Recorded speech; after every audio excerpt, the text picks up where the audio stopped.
어젯밤과 그제 북한이 연이어 날렸던 오물풍선 얘기부터 좀 해볼까 합니다.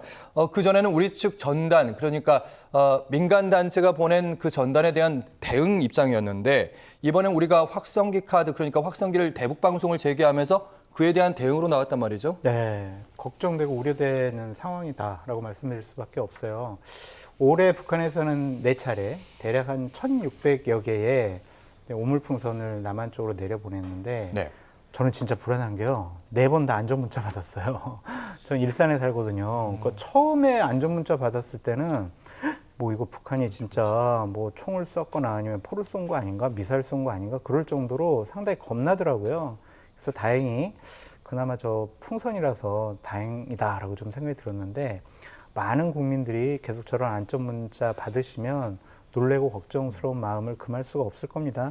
그래서 윤석열 정권 차원에서 이러한 좀 안보 위기, 불안과 관련해서는 위기 관리가 좀 잘 돼야 한다라고 좀 말씀을 드리는데 지난 5월 28일 날 이제 북한에서 오물풍선을 내려보냈을 때 김여정이 했던 말이 있어요. 예.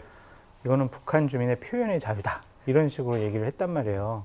그러니까 우리가 대북 전단을 시민단체에서 쏘니까 그것을 우리 대법원에서 표현의 자유다. 그래서 이거를 우리가 막기가 좀 쉽지 않다. 이런 식의 인식과 행동과 조치를 취하니까 똑같은 형식으로 이제 우리한테 되갚아 준 건데 예. 이제 김여정이 저런 얘기를 하고 본인 존재감 나타내고 또한 우리 정부가 대북 확성기 카드를 좀 꺼내 들면서 어제부터인가요? 이제 실질적으로 대북 확성 내용을 쏘더라고요. 그래서 들어봤는데 김정은 체제의 불합리성 그리고 김정은 때문에 북한 주민 당신들이 못 살고 전 세계에서 제일 핍박받는다. 그런 부분에 대해서 당신들을 깨달아야 한다라는 내용이더라고요. 그러면은 북한의 수뇌부로서는 상당히 좀 아픈 내용들일 것 같아요. 그러니까 한두 번 들어서는 뭐 흘려들을 수도 있지만 저걸 매일 그냥 1년 365일 같은 내용을 북한 주민들이 듣다 보면 그게 맞을 수도 있겠다라고 생각할 거거든요. 그러니까 북한이 가장 무서워하는 비전투적인 하나의 대북 공격이 아니냐 좀 그런 생각이 들어서 앞으로 뭐 김여정은 가만히 있지 않겠다고 했고 새로운 대응 하겠다고 했거든요. 이 상황이 상당히 좀 걱정스럽고 우려스러운 부분으로까지 확대 안 됐으면 좋겠다. 그런 위기 관리 정부가 잘해야 된다라고 말씀드립니다. 네, 김여정의 새로운 대응에 대한 얘기는 저희가 잠시 후에 얘기를 나눠보도록 하겠고요. 대북 확성기 뭐 효과 있다, 없다 뭐 이런 얘기들도 있습니다만은 북한이 분명하게 예민하게 받아들인 지점이긴 합니다. 사실은 뭐 탈북에 어떤 영향을 미칠까 여기까지 나가기는 좀 어려울 수는 있는데요. 북한이 그동안에 가장 예민하게 받아들이는 게 체제를 위협하는 문제잖아요. 그러니까 대북 심리전이라고 하는 게 결국은 체제를 흔드는 것이 될 수 있거든요. 그런 부분에 대해서 굉장히 민감하게 반응해 왔던 건 사실이고요. 제가 뭐 탈북민들한테 어느 정도 영향을 미칠지는 단정하기 어렵다고 말씀드린 이유는 과거에 사실 박근혜 정부 때도 그때도 사실 대북 방송을 하거나 이럴 때 북이 포를 쏘거나 이렇게 충돌이 격화됐던 적도 있었거든요. 근데 그때 과연 대북 방송을 듣고 탈북한 사람들이 얼마나 될까 뭐 조사를 해보면 그렇게 별로 또 없다 그래요. 근데 또 문재인 정부 들어서고 난 다음에 그때도 한 1년 정도 대북 방송을 했다고 하거든요. 확성기 방송을 했대요. 네. 했는데 그때는 또 듣고 왔다는 사람들이 생겨나기도 하고 그래서 뭐 어느 쪽이 더 효과적이냐 이 부분에 대해서는 판단은 좀 어렵지만 어찌됐든 간에 북측 입장으로서는 굉장히 예민하게 반응할 수밖에 없는 상황이다. 이건 뭐 부인하기는 어려울 것 같고요. 다만 이제 뭐 여러 대응에 대해서 뒷부분에서도 얘기를 하겠지만 그러니까 우리 확성기 방송 그 대북 확성기 방송을 함으로써 그 다음에 또 북한이 대응할 수 있는 빌미를 주게 되는 거잖아요. 좀 서로 간에 심리전을 하면서 서로 간의 긴장을 높여가는 과정들을 밟고 있다고 하는 거예요. 근데 우려스러운 점은 뭐냐면 과거처럼 군 통신선이 살아있거나 이럴 경우에는 거기서 뭔가 우발적인 충돌이 발생했을 때 그걸 제어할 수 있는 수단이 있거나 서로 소통할 수 있는 채널이 열려 있었다고 하는 거예요. 근데 지금은 그 채널이 완전히 닫혀 있다. 네. 이 점 하나가 좀 우려스럽고요. 또 하나는 과거에 이제 연평 뭐 해전이라든가 아니면은 저 연평도 포격 사태가 발생했을 때를 비교를 해서 하자면 그때는 해병대 K9 자주포로 우리가 대응 사격을 했잖아요. 네. 그러니까 서로 포대포로 대응 사격을 하는 형태였는데 그 이후에는 육해공군이 하나의 통합방위 체계로 들어갔어요. 서북도서 방위사령관을 해병대 사령관이 맡도록 돼 있거든요. 그러면 어떻게 되냐면 우리가 포를 쏘면 공군 전력이 동원돼서 공중에서 공대지 미사일을 쏘는 일이 벌어진다는 거예요. 또 북도 똑같이 그렇게 통합군 형태로 움직이고 있다고 하는 겁니다. 그러니까 만약에 국지전이 발생했다고 하면 과거처럼 포대포 형태로 잠깐 서로 포를 쏘고 피해를 입히고 거치는 것이 아니라 더 훨씬 확전될 가능성이 높아져 있다는 상황이라는 거예요. 그러니까 이걸 제어하지 못할 경우에는 정말 이전에 우리가 볼 수 없었던 훨씬 더 큰 국지전 형태로 발전할 가능성도 있다. 이 부분에 대해서 군 전문가들은 굉장히 우려하고 있습니다. 그러니까 우리가 북이 대응한다고 하거나 뭔가 우리를 위협할 때 우리가 똑같이 되갚아주거나 아니면 3배로 되갚아주는 건 어찌 보면 속 시원하고 우리 자존심을 세울 수 있겠으나 그게 그 이후에 나타날 수 있는 굉장히 큰 도발이나 아니면은 군사적 위협의 문제, 우리가 다가올 피해를 막는 단계까지 나가게 될 경우에는 그게 과연 현명한 대응이냐, 꼭 그 방법밖에 없었는가라고 하는 얘기를 우리는 하지 않을 수 없는 상황이다. 이 부분까지 우리가 검토를 해야 된다고 저는 생각합니다. 네, 남북 군의 매뉴얼이 완전히 달라졌다.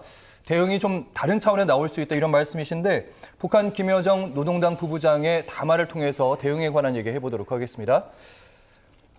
만약 한국이 국경 너머로 대북전단 살포 행위와 확성기 방송 도발을 병행해서 나선다면 의심할 바 없이 새로운 우리의 대응을 목격하게 될 것이다. 우리 군 당국은 이제 여기에 대해서 압도적 대응을 하겠다 이런 입장을 밝힌 상태인데 새로운 대응과 압도적 대응 어떤 대응일지 좀 예측을 좀 해볼 수 있을까요? 글쎄요, 이거는 사실 우리가 상상하기 어려운 방식도 있을 수 있기 때문에 제가 단정적으로 군사 전문가는 아니기 때문에 말씀드리긴 좀 어려운데요. 일단 지금 대북 전단을 우리가 뭐 북으로 뭐 민간 단체에서 보낸 거지만 탈북자 단체에서 주로 이제 보냈지만 거기에 대해서 오물로 대응하는 그러니까 풍선을 보낸 거잖아요. 우리가 확성기로 이제 대응한 거고요. 예. 그리고 이제 거기다 대응을 하는 방식이니까 기존에 했던 대응 방식을 비슷하게 해갈 가능성이 있다. 이런다면 우리 과거에 경험했던 거를 경험을 비교해 보자면 예. 드론을 한꺼번에 같이 보낸다거나 왜냐하면 풍선을 날리거나 이런 거는 바람의 방향에 굉장히 민감하게 반응할 수밖에 없잖아요. 예. 그러니까 북풍이 불지 않으면 우리나라 쪽으로 내려오지 않으니까 북서풍이나 북풍이 불어줘야 되거든요. 그러니까 북이 대응할 때 한계가 있다는 거예요. 그렇지 않고 대응하는 방식은 드론이나 이런 것들을 가지고 대응하는 방식이 있을 수 있을 것 같고요. 아니면은 우리가 많이 이전에 경험해 봤던 것처럼 사이버 테러를 할 가능성도 뭐 생각해 볼 수도 있을 것 같아요. 근데 이 단계를 넘어가면 아까 제가 말씀드렸던 것처럼 물리적인 공격을 할 가능성도 배제하기 어려운 거죠. 일부 지역에 특히 서해상 같은 경우에 국지전이 발생할까 하는 걸 전제로 해서 포를 쏜다거나 이런 방식들이 있을 수 있고 또 우리가 이번에도 역시 마찬가지지만 2015년에도 그때도 봤잖아요. 그러니까 확성기 방송을 하면 확성기 방송을 하는 곳에 원점을 타격하려고 덤빈다거나 이런 일들이 발생할 수 있는 거죠. 그럼 우리도 가만히 있지는 않을 거 아닙니까? 그 당시에도 제가 알기로는 북으로 포를 쐈거든요. 근데 그런 일들이 벌어질 가능성 이것도 생각해 볼 수도 있을 것 같고요. 그 다음에 우리가 생각하지 못하는 또 다른 테러든 어떤 형태의 대응 방식도 있을 수 있을 것 같습니다. 네, 새로운 대응이 어떤 내용일지 우리의 대응은 이제 잠시 후에 저희가 좀 더 깊이 얘기할 건데 일단 북한이 이제 김정은 위원장 그리고 김여정 부부장 이렇게 역할 분담을 확실히 나선 분위기입니다.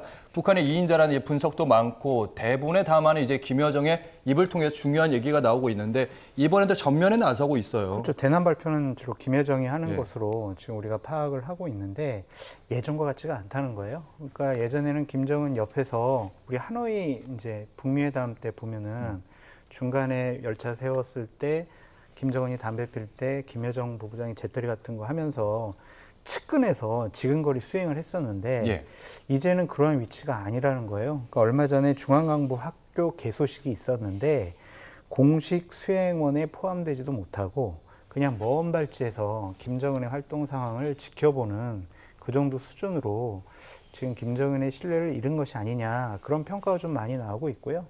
지금 같은 경우에는 권력 중심부에서 활동하고 있는 현송월 씨 그리고 또한 김정은의 딸인 김주의 후계자론 이런 것들이 있기 때문에 김여정 씨가 좀 신임을 회복하기 위해서 이렇게 대남 공격이라든지 담화에 전면으로 나서는 거 아니냐 그런 평가도 좀 있는 것 같습니다.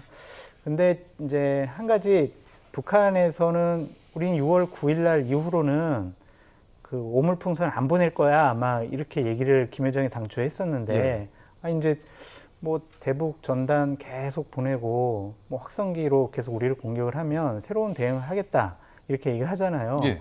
근데 북한에서는 6월 달부터는 우리 남쪽으로 풍선을 못 보낸대요. 왜냐하면 6월 달부터 바람의 방향이 남에서 북으로 바뀌기 때문에 우리가 이제 대북 전단을 훨씬 더 많이 보낼 수 있기 때문에 6월 9일 이후에 보통 이 바람의 방향이 바뀌어가지고 안 보낼 거였는데 예. 지금 우리나라가 적극적으로 또 대응을 하고 있어서 새로운 형태의 어떤 남침, 뭐 도발 이런 것들이 계속 벌어질 가능성이 높아 보인다라는 생각도 듭니다. 네.